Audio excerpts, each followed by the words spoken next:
Dan supaya ingat, Freeport itu sudah mayoritas milik kita.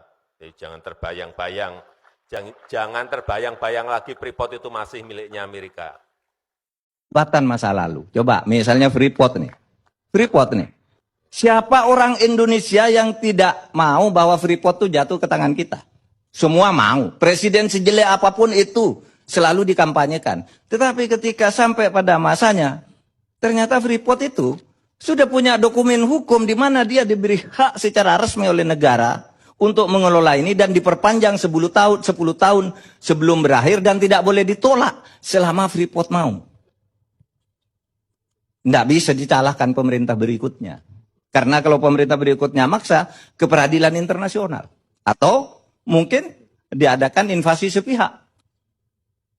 Nah itu persoalannya. Kita ini tersandra sebenarnya.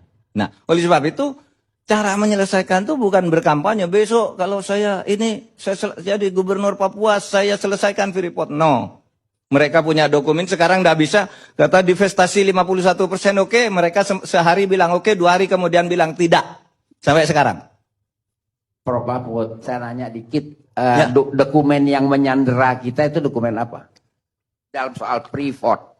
Dalam soal Freeport, satu dokumen undang-undang yang pada waktu itu ditandatangani dan disetujui bersama oleh DPR bersama Pak Ginanjar.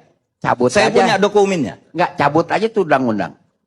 Loh. Kan orang sudah terikat sebelumnya undang-undang di situ disebut sebentar di kontrak itu dia mau itu disebutkan undang-undang meskipun undang-undang dicabut tidak berlaku bagi Freeport. Ada, Pak.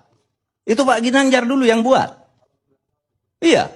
Itu berjalan sampai sekarang. Saya ketika Sudirman Said itu dikritik rame-rame, gimana Anda kok bisa melakukan itu merugikan rakyat? Dia ketemu saya, Pak, ini undang-undangnya. Ini hasil kesepakatan DPR dan pemerintah. Ada tanda tangan Pak Ginanjar waktu itu. Saya punya dokumennya. Nggak bisa dicabut, Pak. Seperti Bapak sudah beli lalu cabut berlaku ke yang lain, bukan ke Bapak. Karena dia berdasar undang-undang yang sah waktu itu. Nah ini persoalan kita, Pak. Ada hukum-hukum yang menyandera kita sampai sekarang karena kejahatan jabatan di masa